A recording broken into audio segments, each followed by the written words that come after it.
கர்த்தருடைய பரிசுத்த நாமத்திற்கு மகிமுண்டாகட்டும். ஆண்டவராகிய இயேசு கிறிஸ்துவின் நாமத்தினாலே அன்பு கர்த்தருடைய பிள்ளைகளாகிய தங்கள் அனைவருக்கும் சுவீட் ஊழியத்தின் சார்பாக வாழ்த்துக்களையும் ஸ்தோத்திரங்களையும் தெரிவித்துக் கொள்கின்றேன்.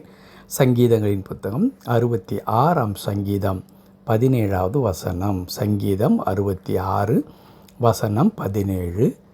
அவரை நோக்கி என் வாயினால் கூப்பிட்டேன், என் நாவினால் அவர் புகழப்பட்டார். அவரை நோக்கி என் வாயினால் கூப்பிட்டேன், என் நாவினால் அவர் புகழப்பட்டார்.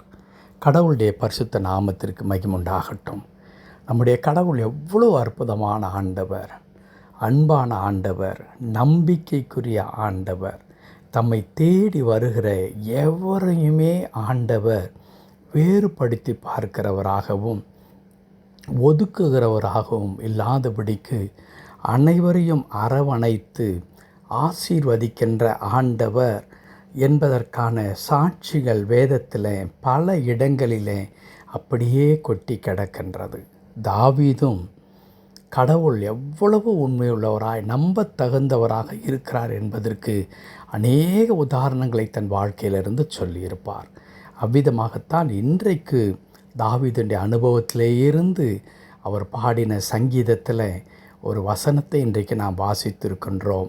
அந்த வசனம் மிகவும் பிராக்டிக்கலாக தாவீதின் வாழ்க்கையில் கடவுள் எவ்வளவு நல்லவராக இருக்கிறார் என்பதை அவர் குறிப்பிடுகின்றார்.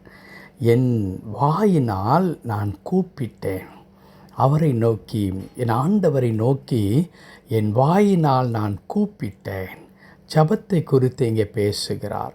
எனக்கு இருக்கிறதான காரியங்களை குறித்து, என் தேவைகளை குறித்து, ஒருவேளை ஸ்பெசிஃபிக்காக இங்கே அவர் எப்படிப்பட்டதான இக்கட்டான சூழ்நிலையில் இருந்தார் என்பதை குறித்து தெளிவாக சொல்லப்படவில்லை என்றாலும் அதை குறித்து நாம் புரிந்து கொள்ள வேண்டுமென்றால் அதற்கு முன்னே இருக்கின்ற 11வது வசனம் 12வது வசனங்களை நாம் வாசித்தால் தாவீதுடைய நிலைமை எவ்வளவு கடினமான ஒரு பயங்கரமான நிலைமைக்குள்ளாக இருந்திருப்பார் என்பதை புரிந்து கொள்ள முடியும். 11வது வசனம் இப்படி சொல்லுகிறது, எங்களை வலையில் அகப்படுத்தி எங்கள் இடுப்புகளின் மேல் வருத்தமான பாரத்தை ஏற்றினீர். இன்னும் 12 இப்படி சொல்லுகிறது, மனுஷரை எங்கள் தலையின் மேல் ஏறி போக பண்ணினீர், தீயையும் தண்ணீரையும் கடந்து வந்தோம் என்று குறிப்பிடுகிறார்கள். தீயையும் தண்ணீரையும் கடந்து வந்தோம். அவ்வளோ பயங்கரமான வாழ்க்கை பாதையாக எங்களுக்கு இருந்தது. எங்களுடைய வாழ்க்கையை நாங்கள் நடத்துகின்றது என்பது அவ்வளவு லேசாக இல்லை.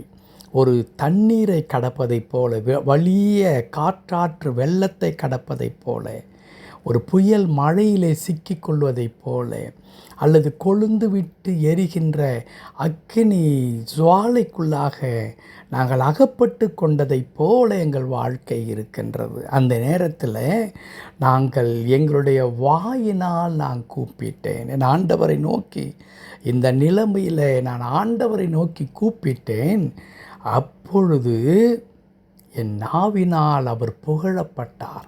அவருடைய துதியை, அவருடைய மேன்மையை, அவருடைய கிருபையை, அவரின் வாழ்க்கையில் பாராட்டுகின்ற நன்மையை நினைத்து நான் புகழும்படிக்கு கடவுள் என் விண்ணப்பத்தை கேட்டு அவர் அந்த இடுக்கண்களுக்கெல்லாம் என்னை நீங்களாக்கி ரட்சித்தார். ஆகவே தான் 12வது வசனத்தின் இந்த கடைசி பகுதியில் அந்த வசனத்தை இப்படி முடிக்கின்றார், செழிப்பான இடத்தில் எங்களை கொண்டு வந்து விட்டீர். மனுஷர் எங்கள் தலைமேல் ஏறி போனார்கள், அது உண்மைதான்.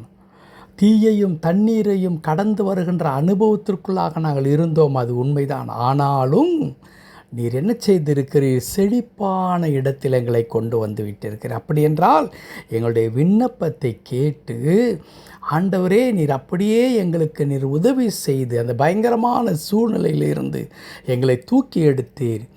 ஆகையால் எங்கள் நாவினால் நீர் புகழப்பட்டீர் ஆண்டவரே என்று குறிப்பிடுகின்றார். ஆமாம், அன்பு கடவுளுடைய பிள்ளைகளே, இன்றைக்கு கூட அந்த 12வது வசனத்தில் வாசித்தது போல தீயையும் தண்ணீரையும் கடந்து போகிற ஒரு அனுபவம், மனிதர்கள் உங்கள் தலையின் மேல் மிதித்து தாண்டி போவதைப் போல மனிதர்களுடைய தாக்குதல்கள் மிக அதிகமாக வேதனைக்குள்ளான ஒரு வாழ்க்கை. ஆனால் ஆண்டவருடைய வார்த்தை சொல்லுகிறது, அவரை நோக்கி கூப்பிடும் பொழுது அவர் நம்மை செழிப்பான இடத்திற்கு கொண்டு வருகின்றார். அந்த இக்கட்டுகளை எல்லாம் நீக்கி நம்மை ஆசீர்வதிக்கின்றார், நம்மை பலப்படுத்துகின்றார். கூப்பிடுகின்ற நம்முடைய வாய் ஆண்டவரை புகழ்ந்து பாடுகின்ற ஒரு வாயாக, நாவாக அது மாறும்.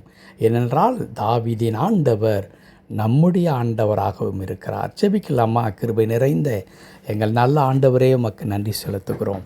ஆம் ஆண்டவரே, எங்களுடைய கண்ணீரின் பாதையை களிப்பின் பாதையாக மாற்றுகிற கடவுளா எங்களோடு கூட இருந்து எங்களுடைய விண்ணப்பத்தை கேட்டு எங்கள் ஜெபத்தை அங்கீகரித்து எங்கள் சூழ்நிலைகளை மாற்றி அழுது புலம்புகின்ற அந்த வாய் உம்மை புகழ்கின்ற வாயாக நீர் மாற்றுகின்றீர். அதற்காய் ஸ்தோத்திரம். தாவீதின் வாழ்க்கையில் அதை செய்து முடித்தீர். எங்கள் வாழ்க்கையிலும் இந்த ஜெபத்தில் இணைந்து உம்முடைய வார்த்தை கேட்டுக்கொண்டிருக்கிற அன்பு கடவுளுடைய பிள்ளைகள் ஒவ்வொருடைய வாழ்க்கையிலும் அந்த அற்புதத்தை நீ செய்ய போகிறீர்.